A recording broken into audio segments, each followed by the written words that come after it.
Coming up this morning, President Mahama directs Chief of Staff and GES to disburse food supply stored in warehouses to mitigate feeding crisis in senior high schools. Abass, the Chief of Staff, work with the Ghana Education Service to allocate and evacuate food that is currently held in warehouses in Tema. Meanwhile, the president has hinted that government will soon launch investigation into National Cathedral project with the possibility of changing its current location. On the vexed issue of the National Cathedral, the Commission on Human Rights and Administrative Justice directed government to audit the project and investigate any misuse of public funds. And later, majority in parliament warns IGP Dampare the failure to thoroughly investigate killing of citizens during the 2020 and 2024 general elections could cost him his job. We've got details of these stories coming up shortly, but first, let's remind you of our affiliate stations across the country.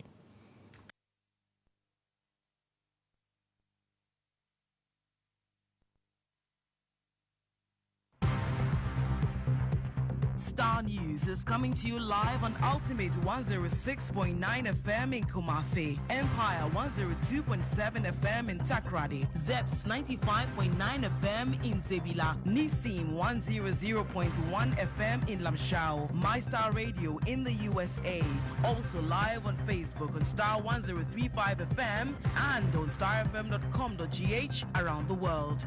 This is Starr 103.5 FM. Starr News. Informed, in depth, in touch.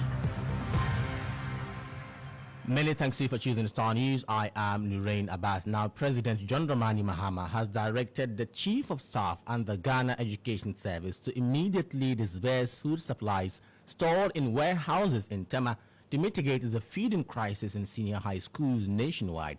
The food imported by the immediate past administration during a drought is meant to serve as a stopgap measure while the government works on a lasting solution to the issue in the coming days. Speaking at the National Thanksgiving service over the weekend, President Mahama reiterated that education remains a cornerstone of the reset agenda, emphasizing the urgency of addressing the feeding challenges affecting students. As we speak, we have a challenge currently with feeding students in secondary schools, as the Ghana Education Service insisted that schools must reopen on the 3rd of January, contrary to the advice of the Conference of Heads of Assisted Secondary Schools. As a stopgap measure, I've asked the Chief of Staff to work with the Ghana Education Service to allocate and evacuate food that is currently held in warehouses in Tema. This food was imported by the outgone government in response to the drought that occurred last year. But in this emergency, we need to use some of that food to feed our students so that education can continue.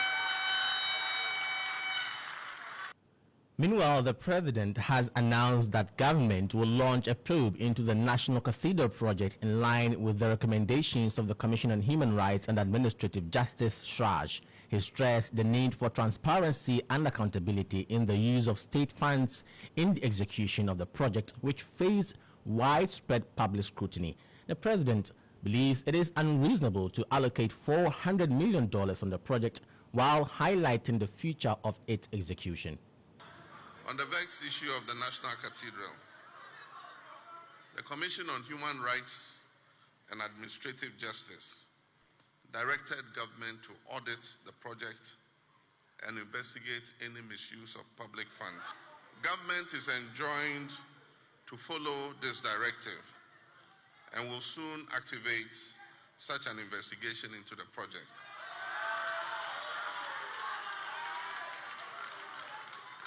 But on the future of the project, the cathedral, I believe that all of us as Christians must forge a consensus on how to achieve such a project without recourse to public funds. In the current circumstances that Ghana is going through, it makes no sense to achieve such a project at a whopping sum of $400 million. Such a reconsideration of this project might even include changing the current site that was chosen for the project. Away from that, the Appointment Committee of Parliament will commence vetting of President John Dramani Mahama's first batch of ministerial nominees today. The committee will vet Dr. Atu Forson, Finance Minister Designate, Dr. John Jinapo, Energy Minister Designate, and Dr. Dominic Aine, Attorney General, Administrator of Justice Designate. The vetting process will offer Ghanaians an opportunity to scrutinize the nominees' visions and plans for their respective ministries. We'll bring you live coverage of the process in subsequent bulletins. Now, the majority in Parliament says the Inspector General of Police, Dr. George Kufudampare, does not deserve to remain in office if he fails to thoroughly investigate the killing of citizens during the 2020 and 2024 general elections. It follows directive by President Mahama to the IGP to commence investigations into the matter. MP for Wa West, Peter Lanshine Tobu, has been speaking to Starr News about the President's directive.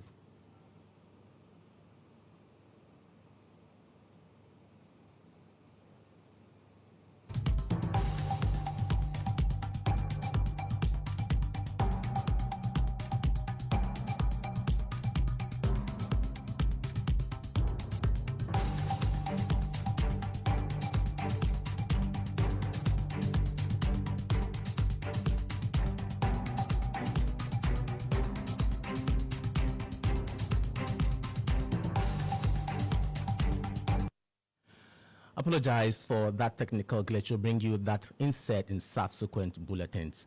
Now, local government analyst Dr. Frederick Odru has backed calls for ministers who are not parliamentarians to work alone without deputies. This follows President John Dramani Mahama's reduction of ministries from 30 to 23 as part of his plan to run a leaner government and save public funds. The Mahama-led administration has also scrapped several ministries, including Information, National Security, Railway Development, Parliamentary Affairs, and Public Enterprises.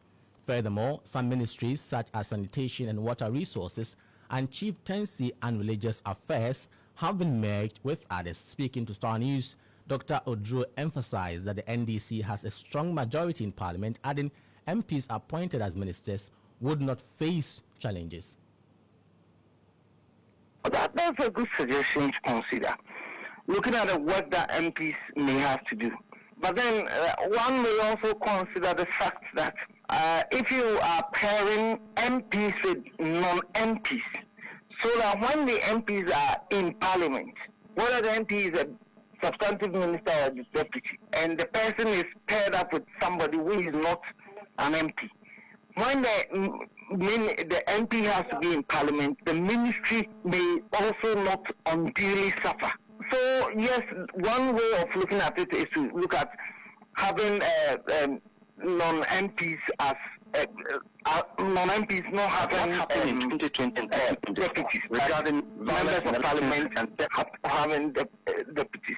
But I would also think that if you pair up an MP with a non-MP, you stand the chance of giving that MP the opportunity to concentrate on parliamentary work when they have to do it. But I think, again, that because NDC has got a strong majority in Parliament, they are the members of Parliament who are given ministerial positions need not suffer, because there should be enough numbers in Parliament to do the work. You're still listening to the Starr Breakfast News. Now, the alumni of universities of Ghana, North America, has presented an amount of $24,000 as scholarship to 6 needy students. The amount will cover their tuition, hostel fees, and more per semester. Speaking to sister station GH1 News, President of the University of Ghana Alumni North America, Dr. James Kwejo Ajay, called on individuals to cultivate the habit of giving to support students. There's more in the following report. The alumni of University of Ghana North America presented an amount of $24,000 as scholarship to 6 students. The amount will cover their tuition, hostel fees, and more per semester. Speaking to GH1 TV, President of the University of Ghana Alumni North America, Dr. James Kwejo Ajay, called on individuals to cultivate the habit of supporting students.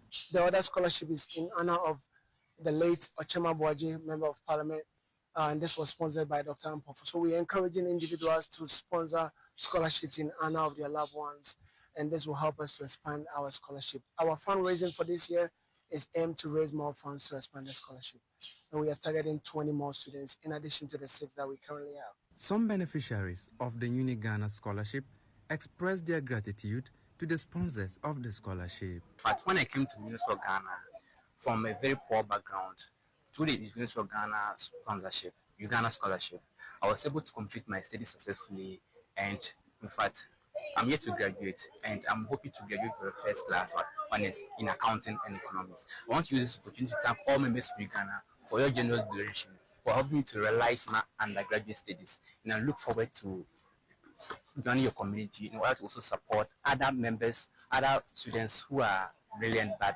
due to financial constraints. I believe that it will take away the burden in paying my tuition fees, my accommodation fees, in addition to the stipends that I'll be receiving.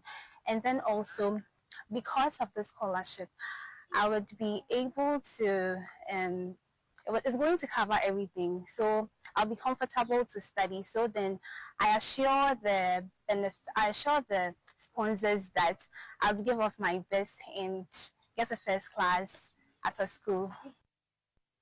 This is where we draw the curtain this morning on the Star Breakfast News. When you log on to starfm.com.ug there, I am Nurein Abass. Many thanks for your company. Next, we have Sports Chat. Do have a great week.